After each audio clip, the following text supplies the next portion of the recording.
Thank you for tuning in to Voices for Freedom, an anti-human trafficking podcast. We want to acknowledge that the content we discuss can be emotionally challenging and may evoke strong reactions. The stories we share often delve into tough subjects related to human trafficking, which may be difficult for some listeners to hear. Our goal is to raise awareness and promote understanding of the complexities surrounding human trafficking. Listener discretion is advised.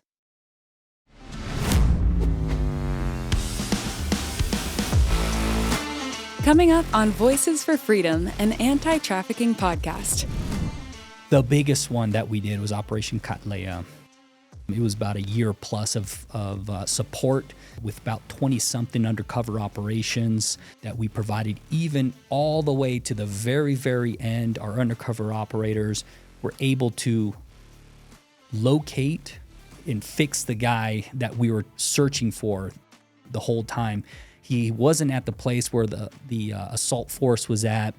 He was sitting at a gas station next to the beach, and it just so happened that two of our undercover operators were there at the right place at the right time, and were able to, hey, look, I have so-and-so right here with us.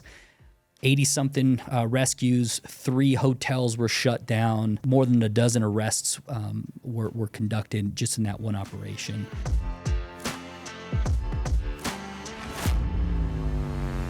Welcome to Voices for Freedom, an anti-trafficking podcast brought to you by o.u.r Rescue. I'm Matt Osborne, Global Ambassador for Operations and Education, and I have the privilege of hosting this podcast along with my co-host Jessica Mass. And today I'm absolutely thrilled to be with someone for whom I have the highest respect. Omar is our regional director for Mexico and the Caribbean.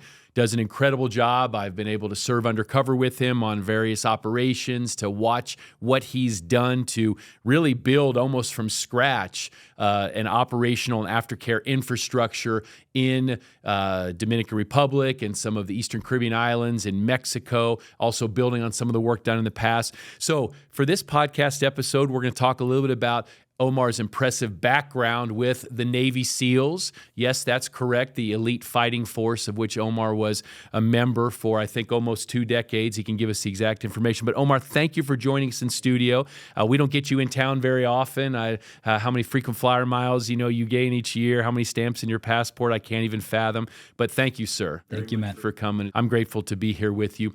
Maybe start out a little bit, if you will, and again, you're definitely a humble hero, but to talk about your experience with the U.S. government, with the U.S. Navy SEALs. I know you can't share all the details, but to talk a little bit about that, and then we'll focus on your transition to o.u.r Rescue and when you joined the cause here a few years ago. I joined the Navy in '96. I was 17 years old when I signed up for the Navy, and I went in. I got my trident when I was the Navy SEAL insignia when I was 19. Checked into SEAL Team 4. 23 years later, I retired from the SEAL teams. I loved every second of it. I've seen every corner of every horrible place in this planet. However, I learned a lot from the targeting and rescue operations that we've done. So I imagine many in our audience have heard of SEAL Team 6 because of the bin Laden assassination a while ago, obviously bringing justice, fortunately, to bin Laden. SEAL Team 4, was that geographically based? Is there anything you can differentiate how the SEAL teams even are given their numbers or their regions? Absolutely. So it used to, prior to 9/11, SEAL teams were regionally based. SEAL Team 4 at the time was Central and South America. Mm-hmm. So a lot of counter-narco, counter-FARC, and actually Hezbollah was doing quite a bit of the terrorist recruitment and funding down in South America and Tres Esquinas area. So that was our major focus in that area. And also foreign internal defense and building a lot of these countries to develop a counterterrorism organization themselves. After 9/11, and especially when we opened up the war in Iraq as well, there was no time for anywhere else in the world, so all teams were focusing on war. No more regional focus. Prior enlisted guy, so all my enlisted time was at SEAL Team 4, all my officer time was at SEAL Team 10 and other teams throughout. So I imagine you served deployments in Iraq, Yes. Afghanistan as well? Yes. Okay. I was with the CIA for many years, first as an analyst, and then it was over with the Department of State as a diplomat, providing a lot of support to the warfighter and seeing what you did at the tip of the spear, the men and women on the ground. Anything you can share about those times? And in a minute, we'll talk about, again, the move then to focus not necessarily on terrorists and those who would threaten the homeland, but those predators who would threaten our children. But anything from your SEAL team experience? Absolutely. I guess dealing on a day-to-day basis with these societies, with these different cultures, you definitely see how a one-size-fits-all solution does not jive with a lot of these cultures. When all you have is a hammer to wield, everything looks like a nail, right? Correct. So that was one thing that I definitely learned. Our form of democracy, the right form for the rest of the world, I grew in my opinion of that stance. However, by far on the face of this planet, we enjoy the most freedoms of everyone. And I would love for a lot of these people to have just a piece of that. Seeing some of these societies, the government, the cultural norms, and how stifling it is just on a woman's voice, on a young man's voice, his aspirations. That was quite daunting for me. Terrorism, man, it's difficult because now that I have something to compare to, especially now in the world of our rescue, and when I was recruited to come here, I looked at a terrorist trying to bring harm to my country at the ideological level. I was just as proud of my country, just as proud of my religion, my Christianity. So I can assimilate a little bit. Mm-hmm. I can understand his thought process and some of the radicalism, I guess. Some people in the world would look at me as a radical coming to these countries. Why are you going to these countries? And I went there with, number one, I'm a soldier and I follow orders, and number two, with the best intent in providing freedom for these people. Well, thank you very much. In all sincerity, thank you for your service. And I know the answer to this next question because I was involved in helping to bring you on and was the first time you ever, I think, served with us, right? Maybe in the Dominican Republic. But talk to our audience about how you heard about Our Rescue, what it was that perhaps, lit something in your heart to use the skills that you had learned in the SEAL teams, but now to go after those who would prey on our children and the most vulnerable. My very first operation was in Dominican Republic. When I was being recruited for this, hey, look, we'd love to see you. This is kind of what we do, and it just didn't click with me because I didn't think it was a problem. Right. It's such a hidden problem. When we hear crime, what the first thing I think of? Trafficking. Oh, gun trafficking, drug trafficking, that kind of stuff. Human trafficking, that type of slavery, it's not in your face. Lawmakers that isn't the shiny object that they're after. Correct. They're looking at that violent crime. So when I went and I heard this, let me give it a try. So I remember going to the Dominican Republic. I remember that operation very well, where there was a massage parlor that was providing us, and this was all in support of the Dominican National Police. I remember the colonel there that was in charge of that operation that needed Our Rescue to provide a situation to facilitate as many victims as possible to be in one location at one time so that they can come in and conduct the raid.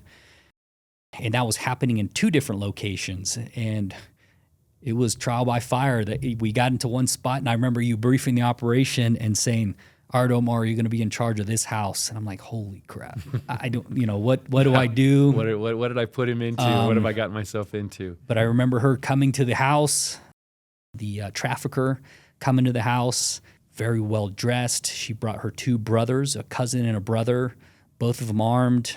We were able to kind of talk them out of, hey, look, we're just here to party. If you can leave the guns in the car, we don't want any accidents. And then seeing the victims come in one by one. It was in the teens. I forgot how many girls came into that party. Yeah, it was about 16 or 17, if I remember. Yeah. And, the colonel, and she's amazing, and she was, I think, the highest ranking female, right, in the police, and you can talk, in the next segment about your work with her now in the Dominican Republic, but that's when the first we met her. And she had set everything up, but you remember there was still a delay. The judges hadn't signed off on the arrest warrant, and I'm sitting there in the control room freaking out because here I had put you in this situation. And again, I knew that you could handle this with no problem, but yet this was your first experience with our rescue.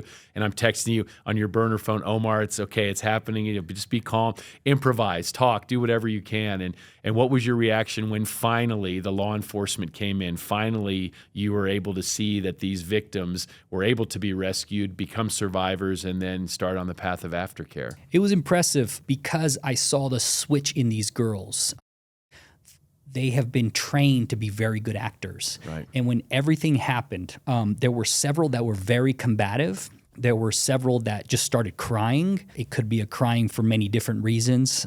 I'm going to jail, or it's over. I don't know. But I remember seeing that transition and then meeting some of the girls afterwards and talking to them. And they said, I had to act this way to survive. If not, I'd get money taken away from me and I needed to pay off this debt, or they would lock me in a room or beat me. Or physically assault me. That's Yep. right. Well, that operation was extremely successful in those two locations that you mentioned. I think there were a total of 29 rescued, a number of arrests. And that's what solidified for the Dominican authorities our rescue and our ability to support. And after that operation, not only did the Dominicans trust in us, but we then had even more trust in you, and it was we were grateful to be able to talk about you taking on a greater role, and that's what we'll shift to now in the next segment. So don't go anywhere. When we come back with Omar, we'll learn about how he took the reins fully as regional director of Mexico and the Caribbean and began to build out infrastructure for operations and aftercare. Stay with us. You're watching and listening to Voices for Freedom, an anti-trafficking podcast brought to you by o.u.r. Rescue. Big thanks to our sponsor, the o.u.r. Rescue Store, for supporting our podcast. The o.u.r. Rescue Store is committed to responsibly sourcing products that ignite conversations about human trafficking, raising awareness and contributing to the movement against it. With more than enough colors, designs, and items to choose from, there is definitely something for you. Find something you'll be proud to own and be an advocate for change. Visit store.ourrescue.org and use the promo code VOICES10 for 10% off your purchase. That's VOICES10 on store.ourrescue.org. And welcome back to Voices for Freedom, an anti-trafficking podcast brought to you by o.u.r. Rescue. We're talking to Omar, who is our regional director for Mexico and the Caribbean, heading up our operations and aftercare efforts there. In the last segment, Omar talked about his time with the Navy SEALs, SEAL Team 4, incredible work he did in Iraq and Afghanistan and in other areas around the country and around the world. And then talking about his first experience with o.u.r. Rescue in the Dominican Republic when he was just leading one single operation. After that, not only do we have more confidence in Omar to lead out a region, but the Dominican authorities, with a colonel, she's an amazingly talented and competent individual who saw the possibility of using American assets, an NGO, and our gringo faces to help train.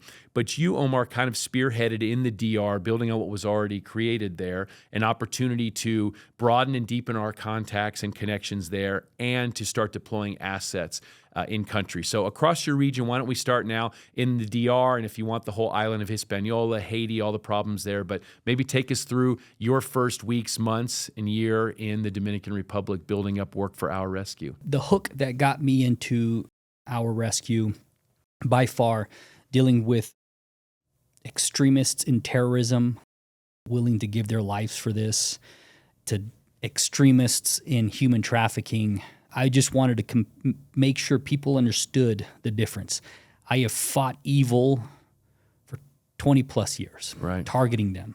I was sold and hooked on anti-human trafficking operations, especially on the minors, child sex exploitation materials, so CSAM, that kind of stuff. Because when I looked into these traffickers' eyes, this is a completely different level of evilness. Yep. So I felt a connection that I have to. Number one, I'm very solution-driven. I need to find a solution for this. I'm very competitive. I knew that I needed to do something. And a lot of my training transition, mostly the targeting. So into DR, Matt, I'll tell you right now, I was completely ignorant to how to do this. So number one, I just did my homework. I spoke to people like you. I spoke to police officers here in the United States, police officers internationally, Mexico and the Caribbean, and I just learned the problem. How does it happen here? What happens here? So in the Dominican Republic, number one, all their money pretty much goes to these violent crimes, just like us. Funding-wise, you're talking about everything with law enforcement, correct. All the resources that a police unit, prosecutor, judicial. Okay, just to clear that up, right? That was what their main thing is: drugs and thugs, gangs. Correct. They wanted to make sure, and a lot of money comes in from tourism. So they want to keep tourists safe. They want to keep the areas clean from drugs and everything that they can to bring in the money. I quickly realized that this is a $150 billion industry throughout the world. Blows your mind. The United Nations has put Dominican Republic, one of their top tier countries. The criminals are facilitating the crimes of sex trafficking, number one, because of the increase in tourism in that area. They are estimating about a $9.5 billion out of that $150 billion are being developed in the Dominican Republic. Almost $10 billion Almost just $10 billion. in the DR. Just in and the you know DR. how far money goes in developing countries. That is an unbelievable amount of illicit behavior. But their funding within the police department doesn't match that. Quickly, what we realized, the easy fix, working by, with, and through the Dominican National Police, what they needed was flexibility, number one. They don't have the cash on hand to be able to rent an undercover vehicle, to go into a bar and spend money. What the cops were doing was using their own cash to further these investigations with their money. And sometimes even they were using their own cell phones, correct? They have no money for burner phones, and they were putting themselves at risk, weren't they, from some of these organized crime elements? Yep, so these were very low dollar fixes that o.u.r. had the flexibility to do, was to increase their flexibility in that. Cameras, small little pin cameras to provide real-time footage for these investigators, these prosecutors, to seal the deal on some of the prosecution. So that's what we were able to do quickly.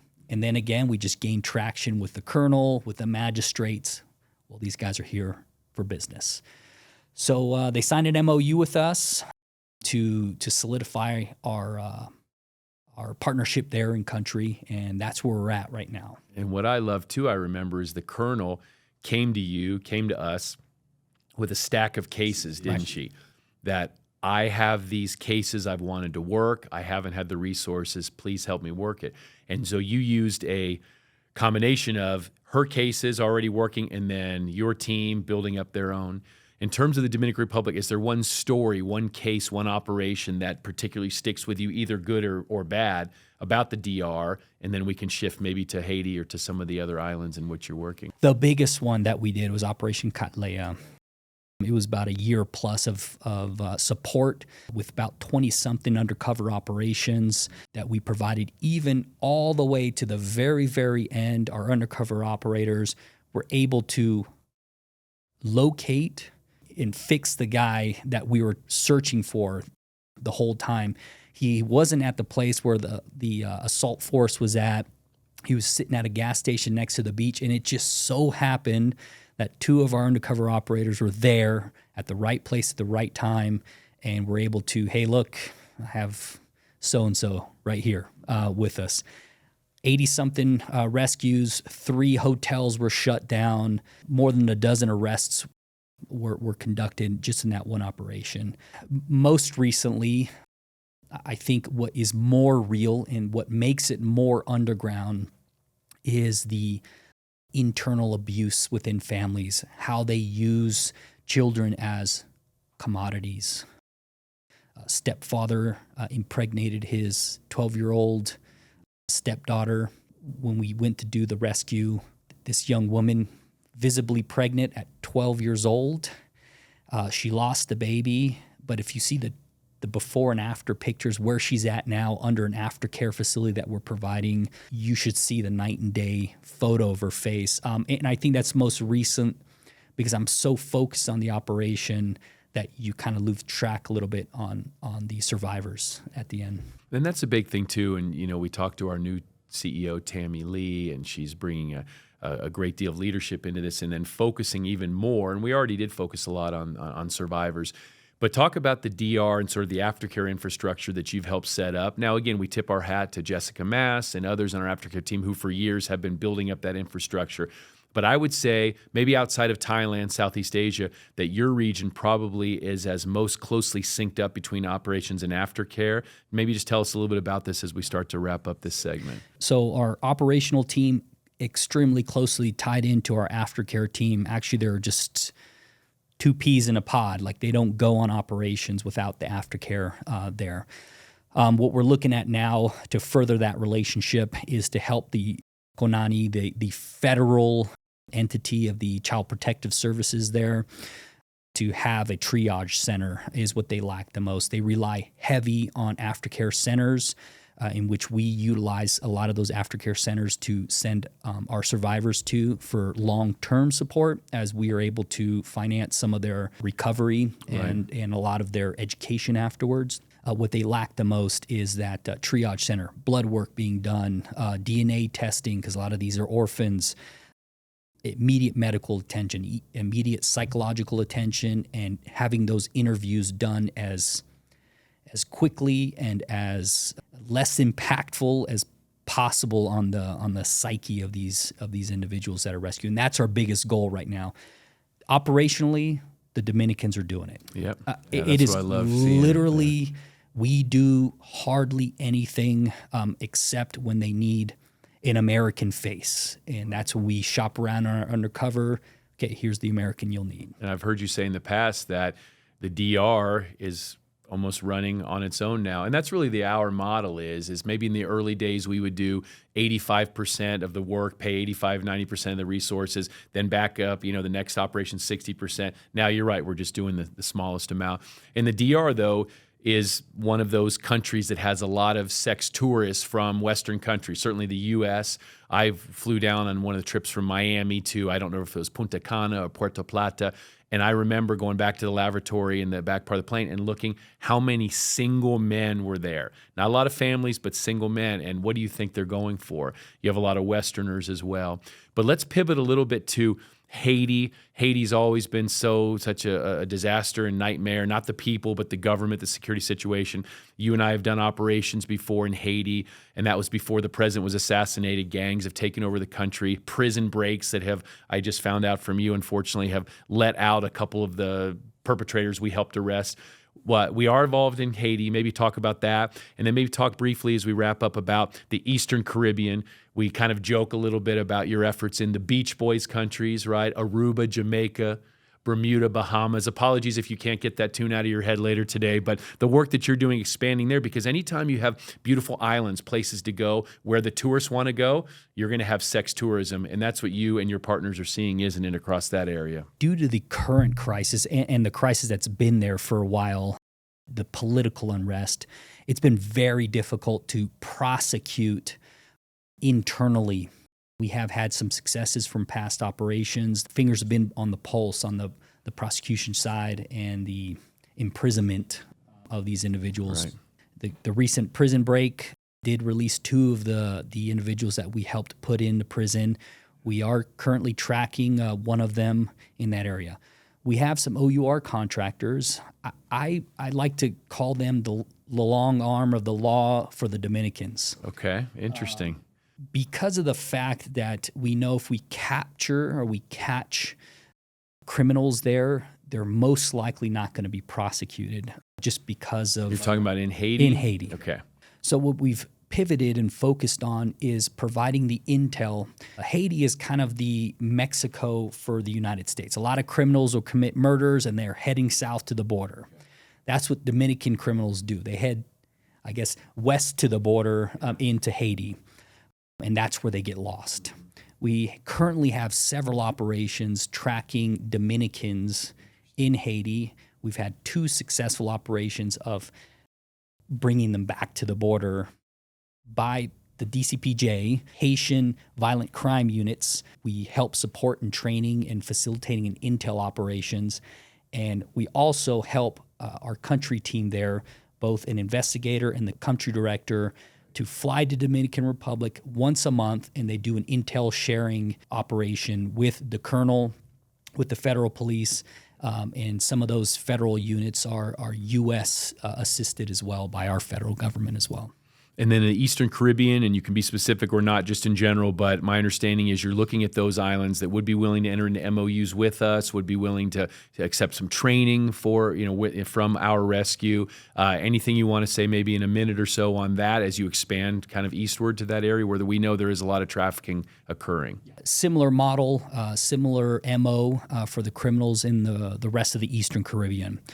They utilize these locations to get away from their countries and take advantage with some of the maybe corrupt laws or corrupt police officers and fly under the radar and utilize either legal prostitution where they end up getting younger victims to satisfy their needs. And what that does is creates that demand. So what do criminals do? They start pulling from Colombia, Venezuela. They usually travel through these Eastern Caribbean countries to the Dominican Republic, but they're pretty much island hopping from criminal safe house to criminal safe house. They'll be exploited at each location, and they'll end up in the Dominican Republic or in the United States. Yeah, well, that's incredible. You certainly have a lot of countries in your region, and I appreciate you taking us on that little geographical tour. And as we wrap up now, we'll have one more segment. We'll talk about a country that's near and dear to my heart, Mexico, and then we will finish with a call to action and the needs that Omar is seeing in his region and where you may be in a position to help us as we look to empower law enforcement to fight child exploitation and human trafficking. Don't go anywhere. Please stay with Voices for Freedom, an anti-trafficking podcast brought to you by o.u.r Rescue. And I want to thank today's sponsor, the o.u.r Rescue Store, for supporting this podcast. Did you know the o.u.r Rescue Store features survivor-made items? In this critical fight, they serve as symbols of hope. By choosing to purchase one of these beautifully handcrafted items, you will impact the healing journey of survivors and help them reclaim their lives in the process. We encourage you to shop survivor-made items on the o.u.r Rescue website. It might only be a few dollars to you, but it makes a world of difference to them. And in case you need any extra motivation, use promo code VOICES10 for 10% off your purchase at store.ourrescue.org. That's VOICES10 at store.ourrescue.org. And welcome back to Voices for Freedom, an anti-trafficking podcast brought to you by o.u.r Rescue. I'm Matt Osborne. I serve as the Global Ambassador for Operations and Education. One thing I love about this position now, I'm no longer on the front lines. There are the brave men and women of o.u.r Rescue who do that, to include Omar, our guest today. But I get to talk to these individuals who are, again, in the vanguard of this effort in the front line. Omar's talked to us about his experiences with the Navy SEALs, talking about his transition to o.u.r Rescue as he leads his region. We call it Mexico in the Caribbean, so it's Mexico, it's Dominican Republic, Haiti, the Eastern Caribbean islands. But let's talk about Mexico. As I said, near and dear to my heart. I was fortunate to serve 3 years there with the U.S. Department of State in the U.S. Embassy. Got a firsthand look at the difficulties of the organized crime and the cartels, the hold they had over Mexico and still have over Mexican institutions. However, I saw law enforcement units who did want to do the right thing, certainly in terms of fighting human trafficking. What has been your experience in Mexico? What in general can you talk about that is still going on in Mexico, even if it's only a state or two, where we look for authorities that we can trust in this? What I'd always say is I would never, ever trust any unit to work with on drug cases, and we don't do that. But in terms of child crimes, I've found most law enforcement to be committed, to be willing to do this. They say, not our country. They don't want the exploitation. What has been your experience in Mexico with o.u.r Rescue? I've had the same experience. When it comes to child sex exploitation, I would say 95% of the cops are down to get rid of these individuals. Yep, absolutely. As long as you don't touch the drug trade or anything like that, they're fine with it. I used to look at Mexico as a whole, as a country in itself, but as you start conducting operations and needing to go through attorney generals, prosecutors, I've quickly realized that Mexico is like, I think they have 32 states They do, yeah. 32 states in the country. So I look at it more as like 32 countries. We've been able to kind of get our foothold in 2 of those states that we've had extremely aggressive attorney generals, governors that have been very supportive. Yeah, and we won't name the states. Our listeners can probably imagine, but they're states where we have a lot of Western tourists, right? A lot of tourisms. Those in the audience, you've probably been to some of these beach locations. Correct. And that's the scary part. I go to these locations now. I've been vacationing myself in just complete ignorance, looking at the beauty of the beaches, the beauty of the people. I have one story real quick to share. I'm driving with my 2 college-age daughters just a couple of months ago in one of these locations, and they're looking the beaches around. They're focused on tourism. And I looked and I said, oh, that looks like a suspected location. Oh, that looks suspicious. And my daughter in the back says, shut it down, Dad. Let's go. Meaning shut it down, but also you're on vacation now. Shut it down. You can't be thinking about this. And I'm sure you felt the same way. I've had the same. I took my wife on a vacation for one of our anniversaries to these locations. And I remember quickly, as people are just ignorantly drinking and partying, quickly walking by one of the streets because we had done an operation there and rescued 2 girls and arrested one of the females that was trafficking these girls. And I just wanted to quickly walk by it. And you're probably trying to make sure you don't see the traffickers because some of them are in jail, some of them are not. I do the same thing. I'm looking. I go, I hope I don't see so-and-so. I hope I don't see so-and-so. Even though it's been 6-7 years, but you're still worried. Just put your hat on and keep on going. But so Mexico, beautiful country, but the problem is the lack of focus on this crime. You look at some of these locations, like I know for a fact that girl is in this massage parlor. She looks about 15 years old. I know exactly what she's doing. She does not have her license. And doesn't want to be there. And doesn't want to be there. What we've been able to do in Mexico is take advantage of these very aggressive units. Look, let's face it, just like here in the United States, there is a level of corruption in these locations. And in many cases, it's corruption with that attorney general's life on the line, the chief of police's life on the line because of the power these cartels have. Right. So understandably, I look at it, get frustrated, but I look at it, I'm like, man, would I do the same thing? If my life, we go back home, they stay there. They know that the cartels have their addresses, their family locations, and everything. We say they really are the brave ones, right? Risking their life for not that much money, and we fly in, fly out. Even the assets we're deploying there, they're the ones who their necks are on the line once we leave. Right. And yet they still continue to support because they know it's right. They know you don't abuse children. Absolutely. And there are some that do not take briberies. I heard of the current attorney general we're working with has moved states, and he was up for $1 million+ bribery from the cartel, is what he's saying, but he couldn't. But he just asked to be relocated. But we're working with him now. So we kind of Mexico, we have these ebbs and flows. What we do is we always keep our finger on the pulse there. Right. We always keep relationships up there. But when that prosecutor comes in and the attorney general says, "Hey, now the iron's hot. Let's strike. Let's do it."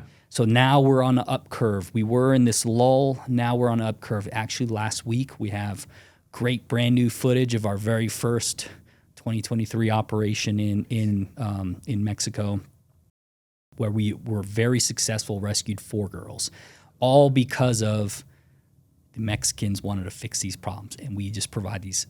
Donors provide the money for us to give these quick solutions for these people. Hey, look, it's a Mexican solution for a Mexican problem right now. Right. And you know what I love too is that because we get criticized a lot, while you work in countries that are corrupt, how can you work with these corrupt officials? There's corruption everywhere, but to see firsthand these individuals, again, slaving away for not much money, and yet they do it. Is there one case, one investigation, something that sticks with you from Mexico? And obviously you can speak in generalities because some of these trials, legal cases are still ongoing. One point I wanted to bring up, before we move to that story, is the fact that, sure, that corruption's everywhere. But when you look at these individuals in the face and the desire that they have to fix these problems, they look at their little kids. What hurts me the most is when they say, hey, o.u.r rescue, you guys are creating this demand for these operations. I will tell you with 100% certainty that the way we do operations is maybe not like what we started off as. We go into these police stations, and they have a stack of folders. I don't know what to do with this. I don't know what to do. They say, where do you want to start? Yeah, you pick, you start. You just grab the top folder and just start going away. The idea of us going and just going in the bars and stuff like that, that just doesn't happen. What we do now is 100% completely opposite, and it's all driven by the local forces there on the ground. And again, we were doing it right in 95% of the cases, 95% of the world. I think that story didn't get out, and that's one of the reasons we do this Voices for Freedom podcast, is to uplift, to engage and inspire, but to also talk clearly about who we are and who we are not. And I'm sure you see that every day in Mexico, and there probably is a case or two that emblematic in your mind. I think the case that always hits me is a case that I was one of my first very deep undercover cases that I was in for a long time, and this female trafficker that was using another NGO that she created to provide funding for poor families, and she would give them extra money to provide the kids to be trafficked. Right.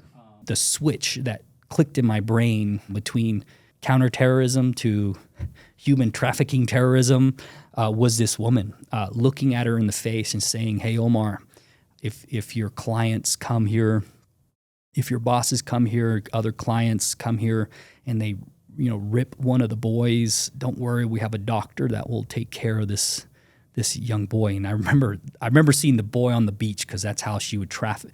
That's how she would show us. Without risking anything, because it was just a public, but look, that's one of the boys. Yeah, so she would have a woman walk these kids across as we're just laying out on the beach drinking and stuff. And that's one of the boys. You want that one? Do you want that one? It was just literally like a cattle yard, just parading the kids in their bathing suits and stuff. And that's when I looked at her in her eyes, and to this day, I can still see her pupils and seeing the blackness in her eyes. And I was like, Satan, this is Satan right now. No soul, no light of no Christ, nothing in there. And how did you hold yourself back from just strangling her? I mean, I literally just had a giggle. I had a laugh. Yeah. And I have that same reaction when I get shot at. People always kind of laughed at me because I'd start giggling when the rounds start going off. And that's exactly what I started doing. It's a coping mechanism. It's that my nervous tick. And that's exactly what I did. I just started giggling. And I know probably for her, she's just like, dude, this guy's evil. But that's what I did. Well, I appreciate you being on the front lines. And, as we start to wrap up, again, the call to action, because those in our audience can help us to empower these law enforcement units overseas who want to do the right thing, but they don't have the resources. So what would you say maybe 1, 2, 3, the top needs you've seen, whether it's Dominican Republic, Haiti, Eastern Caribbean, Mexico, a lot of it's the same, and to let our supporters know that every dollar counts? Yeah. So our biggest need in my region right now, I look at the pillars of what I have in my head when I go into these countries: the operational pillar, the training and equipping pillar, and then the aftercare, the survivor care pillar. Dominican Republic right now, when it comes to operationally, we're still working hard on the training and equipping, but they're at a level that they can sustain right now. They're not at the level I'd like for them to be at, or what we can provide and push them to, but they're singing on cylinder. They're all 8 cylinders. Aftercare-wise, which is a completely different entity, but work very closely with these operational units, is the care for these survivors, these victims afterwards. That is where they're lacking the most. Doing to deploy assets in country where we can further stretch the donor dollars and to to budget. You're firing on all cylinders, but there's always more that can be done. Certainly, we heard about the unrest in Haiti spilling over in the Dominican Republic, some of the issues in Mexico. So thank you, Omar, very much. I want to thank Omar for joining us and to just show a little bit about the level of expertise that we have of the men and women on the ground leading our operations and aftercare efforts around the world. Thank you very much for your participation in watching or listening to Voices for Freedom, an anti-trafficking podcast brought to you by o.u.r. Rescue. Please stay tuned in the coming weeks as we will continue to put out episodes with the true experts in the field across this spectrum of the fight against child exploitation and human trafficking. Thank you for your continued support of o.u.r. Rescue. Thanks for listening. Did you enjoy this episode? If so, please leave us a review and subscribe wherever you listen to podcasts. If you have ideas for future episodes, email us at voicesforfreedom@ourrescue.org. Lastly, we encourage you to join the fight. Make a difference today by donating at ourrescue.org or text podcast to 75004. Again, that number is 75004. Join us next week when we will be talking to Casey from Relentless Hope Ministries. They focus on both sex trafficking and ritual abuse. Many people don't know what this is or what this looks like in our own community. You won't want to miss this episode. It will be both engaging and enlightening. So join us as we talk with Casey next week.